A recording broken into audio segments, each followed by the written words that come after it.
Royal Stratton's book, Captivity of the Oatman Girls, sold 26,000 copies in its first year. It described Olive's 5 years with the Apache as unrelenting horror. Beatings, starvation, constant threats of death. It claimed she was kept as a slave, forced to carry water for hours in the desert heat, denied food while her captors feasted. It described her tattoos as a mark of shame, a brand that identified her as property. None of it was true, but it became the definitive account of her experience. Olive went on a lecture tour throughout 1857 and 1858. She stood on stages in New York, Boston, Philadelphia, and Cincinnati, and she was supposed to recite the story from Stratton's book. Instead, she started deviating from the script. In Rochester on March 12, 1858, she told the audience that Mojave women had been kind to her, that they'd shared their food during a drought when everyone was starving, that the chief's wife had protected her. The tour managers panicked. Newspapers reported that Miss Oatman seems confused about her own ordeal. Within weeks, the tour was canceled. Olive returned to Oregon, where her surviving brother Lorenzo had settled, but Lorenzo wouldn't speak to her. He told neighbors she'd been compromised, that she wasn't fit for decent society anymore. When Olive tried to attend church, women refused to sit near her because of the tattoos on her chin. She'd been marked by savages, and no amount of rescue could erase that. In 1865, Olive married a man named John Fairchild, a cattleman who'd never read Stratton's book and didn't care about her past. They moved to Texas, then later to New York. Olive spent 39 years trying to live quietly, but journalists kept finding her, kept asking her to retell the horror story. In 1901, a reporter from the Sherman Daily Register tracked her down.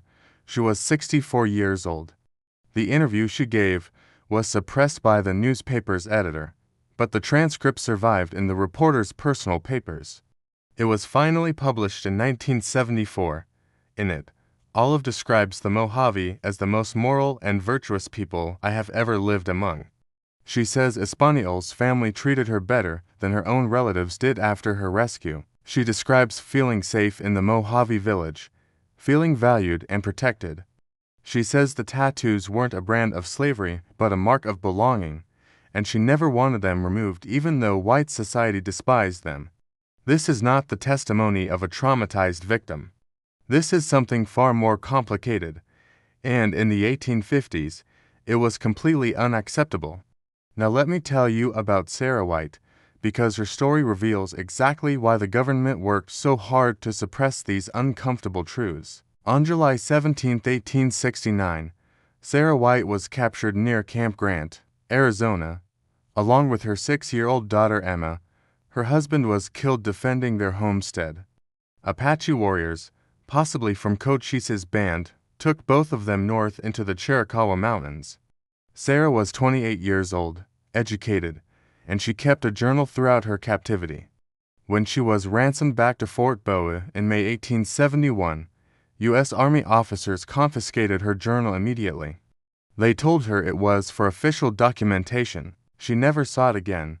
The Army's official report on her captivity, filed by Captain Reuben Bernard, stated that Mrs. White endured deprivations and abuses consistent with savage captivity. But in 1944, a historian named Dan Thrapp discovered Captain Bernard's private correspondence in the National Archives. In a letter to his commanding officer dated June 3, 1871, Bernard wrote something shocking. Mrs. White's journal presents complications. She describes fair treatment, adequate provisions, and expresses reluctance regarding return to white society. Her daughter speaks Apache fluently and resisted separation from her Apache caregivers. Recommend journal be retained indefinitely to avoid public confusion regarding Indian character. The Army suppressed Sarah White's own testimony because it contradicted the narrative they needed. They needed stories of brutality to justify military campaigns. They needed rescued women to be grateful, traumatized, and eager to return to civilization.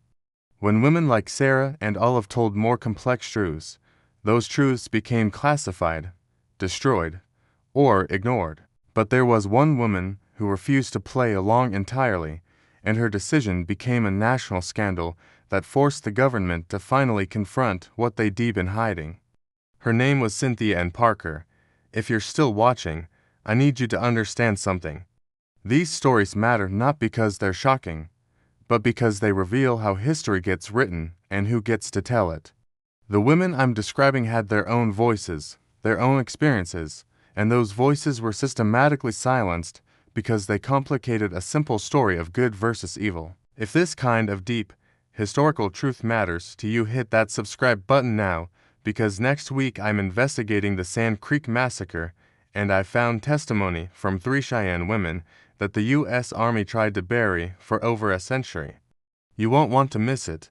Cynthia Ann Parker was captured by Comanche raiders in 1836 when she was 9 years old during an attack on Parker's Fort in Texas. She spent 24 years with the Comanche. She married a war chief named Pitt O'Connor, had 3 children, and became fully integrated into Comanche life. In December 1860, Texas Rangers attacked a Comanche camp along the Peace River. They killed most of the warriors, including possibly Pitt O'Connor, and they found a blue-eyed woman with 2 children. They'd found Cynthia Ann Parker. She was 34 years old, and she fought her rescuers with desperate violence. She tried to run. She tried to take her children and disappear into the plains. The Rangers physically restrained her, tied her hands, and forced her back to white settlements. Her Comanche name was Nadua. She refused to answer to Cynthia. She spoke almost no English. Her young daughter Topsana clung to her, terrified of the white men. When they brought Cynthia before the Texas legislature in 1861, politicians celebrated her rescue as a triumph of civilization over barbarism. They awarded her a pension and land. Newspaper artists drew her portrait. But Cynthia sat silently through all of it, her face blank, her eyes distant. She was returned to her surviving white relatives, the Parker family, who tried to re-civilize her. They forced her to wear dresses. They punished her for speaking Comanche. They locked her in rooms when she tried to escape. She attempted to run away at least 6 times, always heading north toward Comanche territory, always captured and brought back. Her daughter Topsana died of influenza in 1863. Cynthia stopped eating after that. She died in 1870, probably of starvation, though her death certificate said grief. She never stopped trying to return to the Comanche, and white society never forgave her for it. Her story became so controversial that when her son Quanah Parker, who'd remained with the Comanche and became a famous war chief, tried to retrieve her body for a burial in 1910, Texas officials initially refused calling her a white woman who'd been corrupted beyond redemption.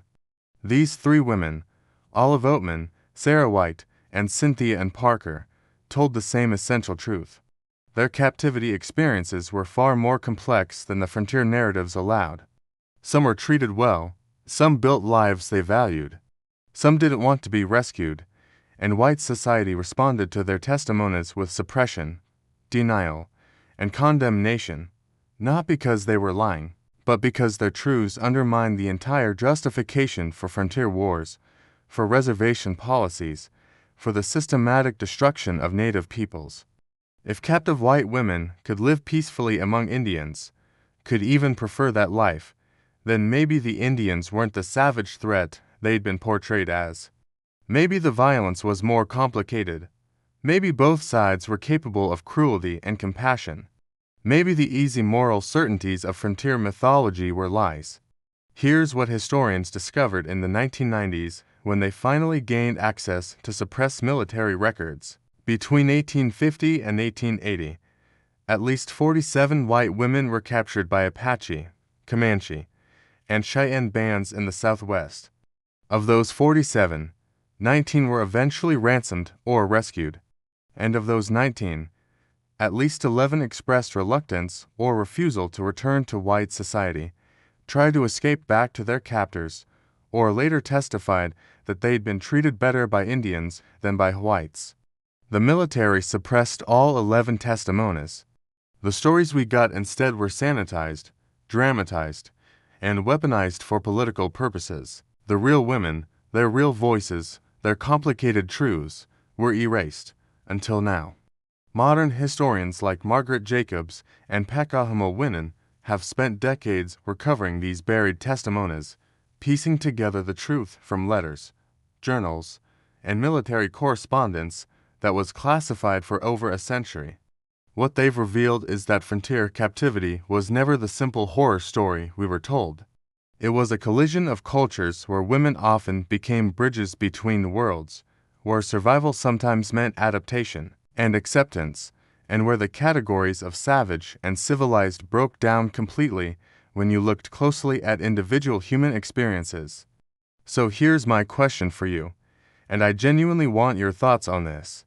When history reveals uncomfortable complexity that challenges everything we've been taught, how do we process that? Do we hold on to comforting myths, or do we embrace difficult truths even when they unsettle our understanding of who we are? Drop your answer in the comments, because these women's voices were silenced for over 100 years, and the least we can do now is listen to what they tried so desperately to tell us.